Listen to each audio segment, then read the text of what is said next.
Әңгімені бастамас бұрын арнаға тіркеле отырыңыздар. Сая бүгін әдеттегіден кешірек оянды. Төсектен тұрғысы келмеді. Есіктің арғы жағында анасы ас үйде. Ыдыстарды сақырлатып жуып жатыр ма? Таңғы ас әзірлеп жатыр-ау. Басы мең-зең. Анасының кешегі айтқандары есінен шығар емес. Күйеу баласын басынан жақтырмап еді. Енді басына мынадай қиыншылық түскенде, ол енді адам болмайды. Бар мал мүлкіңді көзі тірісінде өз атыңа аударып ал. Ертең ана шешесі мен әпкесі тартып алмасын дегені қалай деп анасына ренжіді. Күйеуін ойлайды, көзіне жас алды. Ес білгелі өткен өмірінің барлығын есіне алды. Сая Қарағанды қаласында өмірге келді. Әкесі өмірден ерте озды. Анасы екі сіңілісімен бірге үшеуін өзі өсірді. Таңнан кешке дейін базарда көкөніс пен жеміс-жидек сататын. Сая үйде сіңілілерін қарайтын. Әкесі кеткелі туыстары сирек келетін болды. Қол ұшын созып көмектеспейтінді. Нағашыларынан жалғыз тәтесі ғана. Ол да үлкен кісі.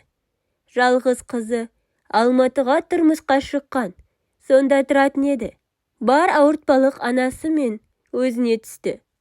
Ол кез кеңес үкіметі тарап, Қазақстан егемендік алып жатқан жылдар еді. Мектепті орысша үздік бітірді. Өйткені анасы жақсы оқы, жоғары білім ал. Мен секілді қара жұмыс істемейсің. Сенетін ешкіміміз жоқ. Өзіңе ғана сен. Сен үлкенісің.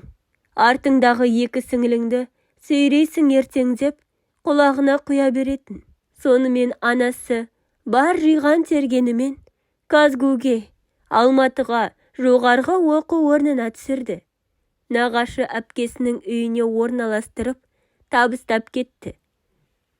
Бірінші курсты бітірген соң тәтесі, айналайын, енді қалаға үйреніп қалдың ғой. Жатақханаға шықсаң қайтеді. Стипендияң бар. Университетке де жақын. Өзің білесің. Мұнда өмір сүру қымбат. Жездең екеумізге саған қарасу қиын деп, әдемілеп үйінен шығарып салады. Сая тәтесінің мұнысына ренжіген жоқ. Қайта қуанды. Бәрібір ол кісілер мұның амалының жоғынан анасының көңіліне қарап, үйлерінде тұрғызып келіп еді. Онысын сезетін. Анасына хабарласып, мән жайды түсіндірді. Анасы келіп Саяны жатақханаға орналастырып кетті. Жатақханада қыздармен бірге тұрып оқып жүрді. Осылай 1996 жылы оқуды бітірді. Сосын өз білімін шыңдау үшін магистратураға түсті. Анасы қатты қуанып, қызын мақтан тұтты. Сіңілілеріне үлгі тұтып үнемі мақтап отырды. Сая орыс мектебін бітірді. Орыс группасында магистратураны да орысша оқыды. Қазақша түсінетін, бірақ аз кем ғана сөйлейтін. Сөйтіп жүргенде жергілікті Алматының жігітімен танысады. Екеуі бір-бірін қатты ұнатып, көңіл қосып жүрді. Жігіттің отбасы бақуат тұрады екен. Отбасында жалғыз ол. Әкесі жоғарғы жақта қызметте істейді екен. Бір күні жігіті Саяны отбасымен таныстырмақ болып, үйіне ертіп барды. Ата-анасы жақсы қарсы алды. Дастархан басына жайғасқан соң таныса бастайды. Саяның әкесі жоқ, көкөніс сататын, жалғыз басты ананың қызы екенін естігенде түрлері бұзылып кетеді. Қош, сонымен не керек? Ішіп жеп, танысып, әңгімелесіп тарасады. Ертесінде жігіті, ата-анама ұнадың, үйленемін дейді. Сая оған сенеді.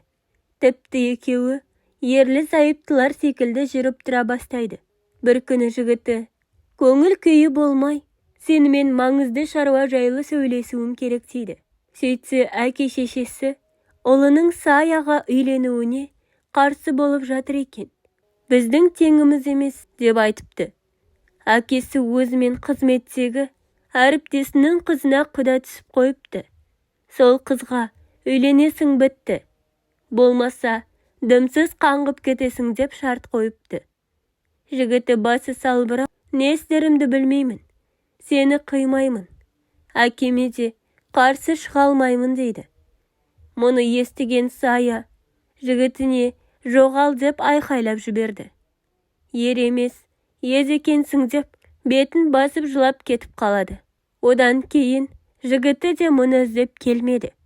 Бір-екі рет қоңырау шалып еді, оған да жауап бермеді. Осылай алғашқы махаббаты сәтсіз аяқталады. Мұнысын анасына айтқан емес. Өйткені анасы магистратураны бітіріп жұмысқа тұрмай, жігітті де тұрмысқа шығуды да ойлама деген болатын. Тесік моншақ жерде қалмас деп өз-өзін жұбатты. Барынтасын оқуға аударды. Дипломын жақсы қорғап, магистратураны аяқтады. Білімді маман болып шыға келді.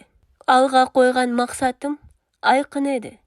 Жұмыс істеп, жоғары көтерілсем, анама болысып, сіңлілеріммен жоғарғы білім алуына көмектессем, жалғыз басты, көкөніс сататын әйелдің балалары да қызмет істеп, жоғарыға көтеріле алатынын дәлелдеймін, дейтінмін өзіме. Жігітім әлі-ақ маған үйленбегеніне өкінетін болады. Осы ойлар мені алға жетеледі.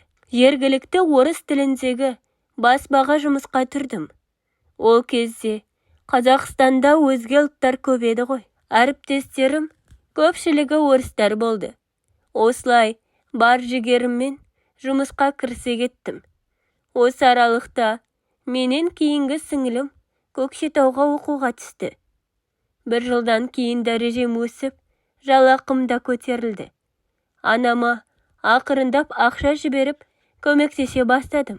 Анам риза, өзің қиналып қалма деп қояды арасында. Осылай уақыт жылжып жатты. Бір күні қыс мезгілі болатын. Әріптестер жиналып, жаңа жыл кешін атап өтетін болдық. Бас редакторымыз да келді. Бәрі ішіп жеп, билеп көңілді кеш өтіп жатты. Бір кезде жаңағы бас редакторымыз мені биге шақырды. Ұлты украиндық еді. Өзі бойдақ, үйленбеген болатын.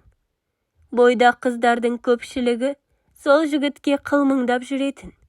Сол кеште сол бас редакторымыз маған сөз салды. Мені біраз уақыттан бері байқап, қарап жүреді екен. Жұмысқа жауапкершілікпен қарайсың, жақсы істейсің, үнемі жымиып жүресің, маған ұнайсың. Кездесіп, қыз бен жігіт болып жүрейік дегені. Мен аузым ашылып, не дерімді білмей қалдым. Өзге ұлттың жігіті ғой. Мұнымен қалай кездесіп, қыз жігіт болып жүрмекпін. Анам білсе не болады. Ой деген шерік қой шіркін. Бір минутта бірнеше шақырымға кетіп қалды. Содан мен ойланайын дедім. Жұмыста сәлеміміз түзу болады. Мені ұнататынын ешқашан байқаған емеспін. Тек жұмысыма берілген адам едім. Кейін жайлап сұрастыра бастадым. Ата-анасы Украинада тұрады екен. Әпкесі осы Қазақстанға тұрмысқа шығыпты. Жездесі Шымкенттің Ақсу деген жерінің тумасы екен. Әкесі қазақ, анасы орыс шатыс екен. Жігіт әскерге барып келген соң Қазақстанға келіп, жоғарғы оқу орнын бітіріпті. Сосын әпкесінің қасында қалып, осында жұмыс істегелі біраз уақыт болып қалған екен. Жасы менен 3 жас қана үлкен. Сырт көзге өте сыпайы, үнемі жақсы көңіл күйде. Әріптестермен қалжыңдасып, күлдіртіп жүреді. Екеуміз жақынырақ таныса бастадық. Қазақстанда бейімделген. Араласатын достары көбісі қазақ екен. Сонымен не керек? Мінезі, дүние танымы, адамгершілігі, кішіпейілділігі маған қатты ұнап қалды. Қыз жігіт болып кездесе бастадық. Мен 3 құрбыммен 4-еуміз пәтер жалдап, бірге тұратынбыз. Ол әпкесінің үйінде тұратын. Содан екеуміз бірге тұратын болып, пәтер жалдап тұра бастадық. Екеуміз Екі ұлттың адамы екеніміз әсте білінбейтін. Күні өткен сайын бір-бірімізді қатты жақсы көріп кеттік. Бір күні Алматыға анам келетін болды. Енді не істейміз? Менің жігітіммен бірге тұрып жатқанымнан анам бейхабар еді. Не болса да, анам келген соң айтамыз деп шештік. Анам келді. Басқа пәтерге ауысып кеткенсің бе деп сұрайды. Я, менің жігітім бар. Үйленсек деп жүрміз. Бірге тұрып жатырмыз дедім. Анам бетіме бажырайып қарады. Тұрмысқа шықпай жатып, бірге тұрғаны несі? Неге маған айтпадың? Өз қолым, өз аузыма жетті демекпісің? Енді не қаласам, соны істеймін дегенің бе деп ұрысты. Қайда ол жігітің? Шақыр, көрейін, сөйлесейін деді. Кешке келеді дедім. Ол келгенше анам менімен сөйлеспей қойды. Кешке қолында бір шоқ гүлі бар жігітім келді. Анам оны көріп, аузы аңқиып қалды. Мынауың орыс па дейді. Жоқ, украиндық деп қоям. Сөйтіп анам тағы ұрысты. Тіпті жігітімді елемей де қойды. Сөмкесін алды да нағашы тәтемнің үйіне кетіп қалды. Мен жылап қалдым. Ал жігітім мені жұбатумен әлек. Бәрі жақсы болады. Анаң әлі-ақ маған үйреніп кетеді дейді.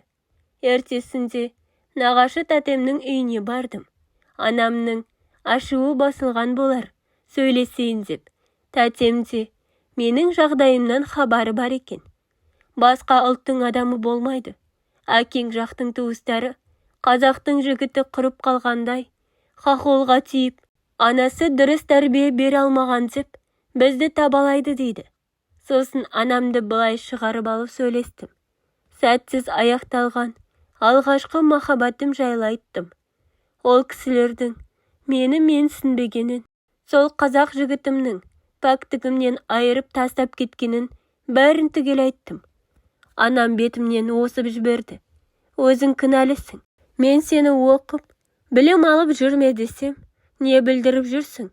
Енді пәктігімнен айырылдым деп хахолға тиесің бе? Батамды да, рұқсатымды да бермеймін. Осымен сөз бітті. Мен ертең қайтамын. Ана жігіт туралы естімейтін болайын деп, мені қуғандай қылып шығарып салды. Мен жол бойы жылап-жылап жұмысқа бардым. Сосын түскі ас кезінде жігітіммен сөйлесіп, айырылысайық. Анамның ризашылығын алмай, саған тұрмысқа шыға алмаймын. Мені қиналып, әкесіз бағып өсірді. Елден кем болмасын, қиналмасын деп оқытты.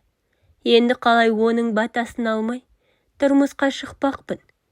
Жігітім бірдеме қылып көндіреміз дейді. Бәрібір болмайды деп, құрбыларыма кетіп қалдым. Ертесінде анам менімен қоштаспай Қарағандыға кетіп қалыпты. Мен көңіл күйім түсіп, ауырып қалдым. Құрбыларым мені уайымдап. Ертесінде Амина құрбым болмай мені дәрігерге апарды. Анализ тапсыртты. Сөйтсем аяғым ауыр екен. Мұны білгенде ішімді бір қуаныш биледі. Бірақ анамды ойлап, іштей егілдім. Құрбыларым демеу болды. Жұмыстан іздеп жатыр деген соң, селсоқ қана жұмысқа бардым. Жігітім іздетіп жатыр екен. Кабинетіне кірдім. Одан кетіп қалғалы 3-4 күндей өтіп еді. Маңдатып, жұмысқа да бармай жүргенмін. Сонымен не керек? Аяғымның ауыр екенін айттым. Ол қуанып, енді бізге үйленуге ешкім кедергі болмайды. Анаңа барамыз. Мән-жайды айтып, алдынан өтіп, тез арада үйленеміз деді. Сөйтіп аяқ астынан әпкесі, жездесі төртеуміз жолға шықтық. Әпке жездесімен алдын таныстырған болатын. Бірге тұрып жатқанымызда бір-бірімізге қонаққа барып тұратынбыз. Ата-анасы тойларыңа бірақ келеміз деді. Жолда, пойызда қатты уайымдадым. Жүрегім лүпілдеп, анамнан қатты қорықтым.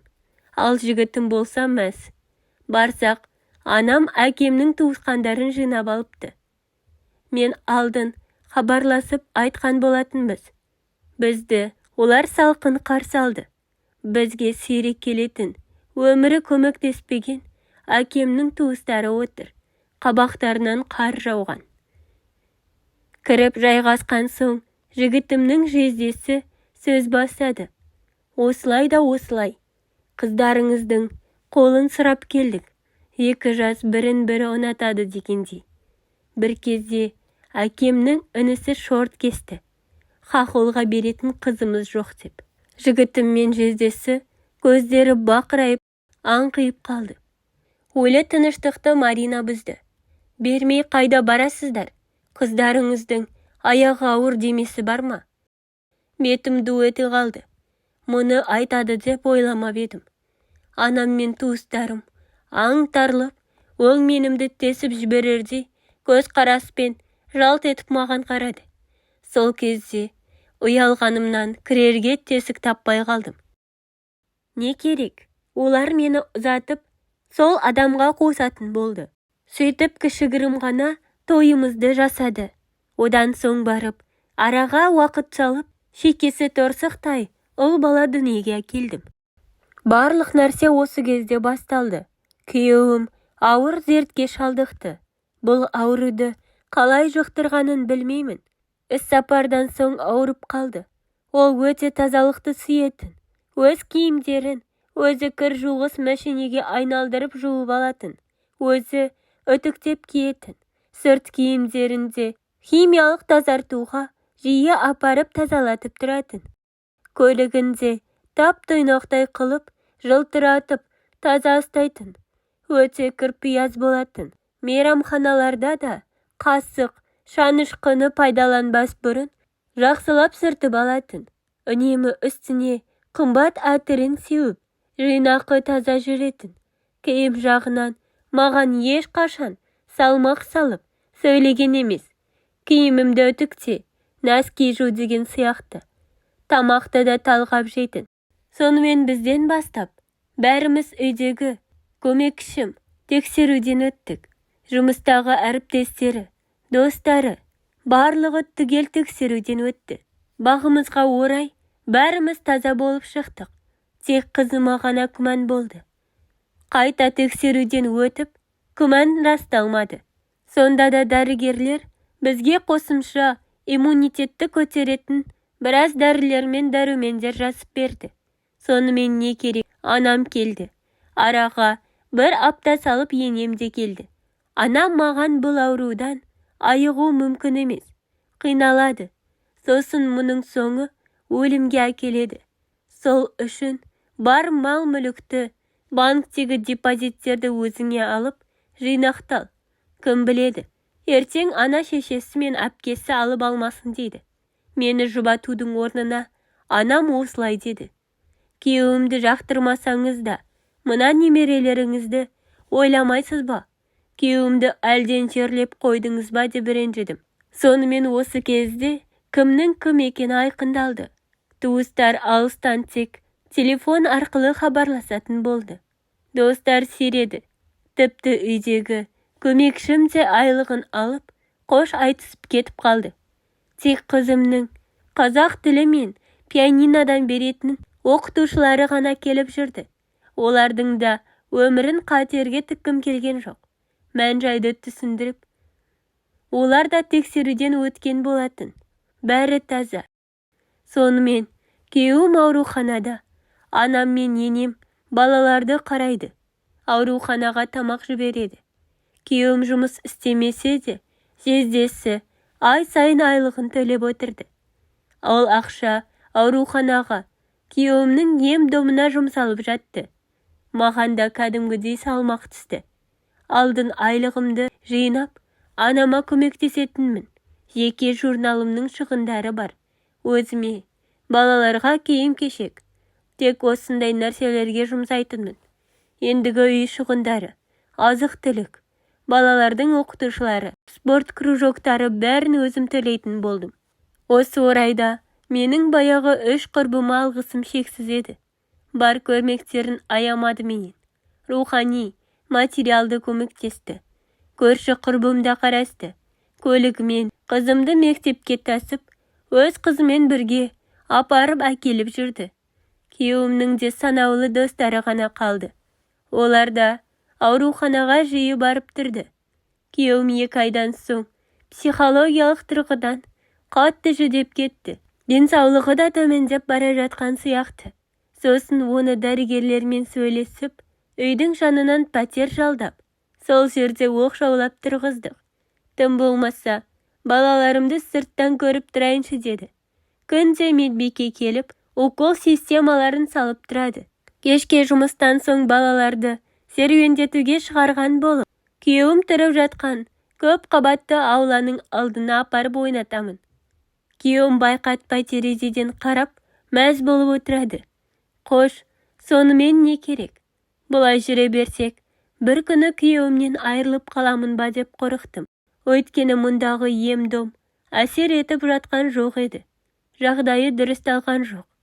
Сосын екеуміз ақылдасып, ғаламтордан осы ауру жайлы ақпарат қарап, мұны емдейтін дәрі-дәрмек, білікті дәрігерлерді шет елден іздей бастадық.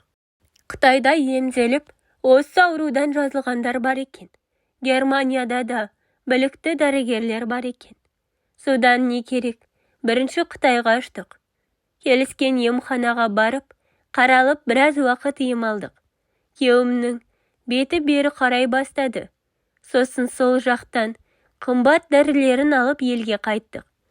Сонда да Германиядағы білікті дәрігерлерге барып қаралып көрейік дедім. Сонымен банктердегі бар депозиттерімізді шешіп алдық. Әпкесі мен жездесі, дос құрбылар бар.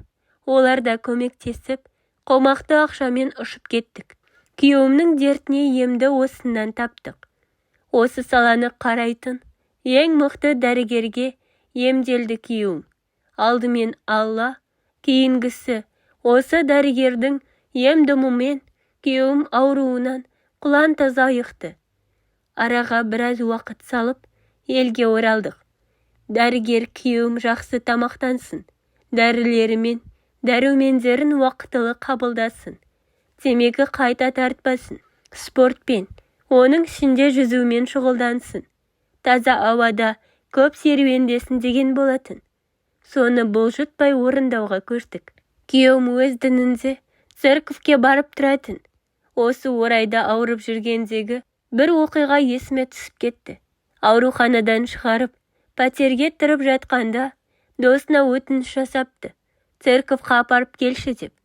Досы қазақ болған соң кірмей, өзін кіргізіп жіберген. Сол церковті әлсіреп, есінен танып құлапты. Сол кезде қалтасындағы бар ақшасы мен қымбат телефонын ұрлатып алған. Ол да Құдайдың үйі емес пе? Мұны естігенде жағамызды ұстадық. Адамдар қандай болып барады осы деп. Тағы да арамызда осы дінге байланысты біраз келіспеушіліктер болды. Күйеуім ауырмай тұрған кезде, анам балаңды сүндетке отырғыз деді. Бұған енем де, күйеуім де қарсы болды. Соған қарамастан дәрігерге апардым. Дәрігер, сүндетке отырғызыңыз.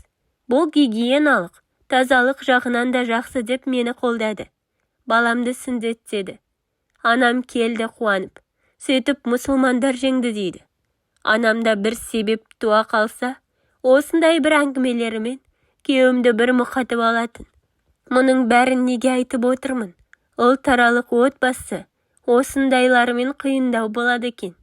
Мен өте сирек жұмада бір әкеме шелпек пісіріп тұратынмын. Мешітке бас сұққан адам емеспін. Күйеуім ауырғалы, Аллаға сыйына бастадым. Анаммен алғаш рет саяхат автобекеті жанындағы үлкен мешітке бардым. Қайыр, пітір садақа беріп, күйеуім жазылып үйге оралған соң, анамның айтуымен құрбан айтта мешітке барып, құрбандық шалдырып, етін сол жердегі жағдайы төмен отбасыларға тараттық. Сонда имамның айтқаны есіме мәңгі сақталып қалған шығар. Құдіреті мен мейірімі шексіз Алла мені бастарыңа, қиын қыстау күн туғанда ғана есіктеріңе алмаңдар. Жағдайларың жақсы кезде де естеріңе алып жүріңдер дейді. Өлі риза болмай тірі байымас дегендей, әкеме өмірден озған ата-бабаларыма арнап, әр жұмада 7 шелпек салуды ұмытпайтын болдым. Сонымен не керек? Біраз уақыт демалған соң, Күйеуім қайта жұмысқа шықты. Қаланың шет жағынан, тау жақтан жер алдық. Сол жерге күйеуім 2 қабатты үй тұрғызды. Ауасы таза, табиғаты керемет жер. Қаладағы 3 бөлмелі пәтерімізді саттық.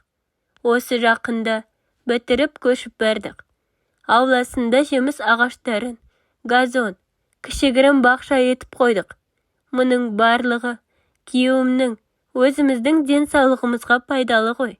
Осында көшкен соң, жүйкем біраз сыр беріп, жұмыстан 1 айға демалыс алдым. Күтпеген жерден көтеріп қойдым. Болмаса арада 1 жыл өтті ғой. Үлкен қызым Мәскеуде оқиды. Оның соңынан жақында балам да сонда оқуға түсті. Баламнан кейін-ақ болды. Енді тумаймын деген болатынмын. Сөйтіп міне, 45 жасымда қыз босанып алдым. Бүгінде 1 жастан асты. Кіші 2 сіңілім де отбасын құрған. Екеуі де Астанада тұрады. Балалы шағалы. Үлкен үйге көшкелі, анамды Қарағандыдан қасыма көшіріп алдым. Анам қазір осы жақтырмаған күйеу баласының қолында. Астана мен осы 2 ортада немерелеріне қарасып жүреді. Алла сынақты да көтере алатын пендесінің басына береді екен ғой. Бұл сынақтан төзімділігіміз бен табандылығымыздың арқасында сүрінбей өттік әйтеуір. Басымыздан өткенді ешкімге тілемеймін. Біз әйтеуір біраз жағдайымыз болған соң, шет елдік дәрігерлерге қаралып, қымбат дәрілерді ала алатын мүмкіндігіміз болған соң емделе алдық. Қол ұшын созған туыс достар да бар. Ал жағдайы жоқтар ше, олар қалай болмақ? Күйеуім ауруханада жатқанда, осы аурумен ауырып жатқан жасы мен кәрісі бар. Неше түрлі адамдарды көрдік қой. Бәріне бір Алла жар болсын. Бастысы, деніміз сау, ет жақындарымыз аман болсын.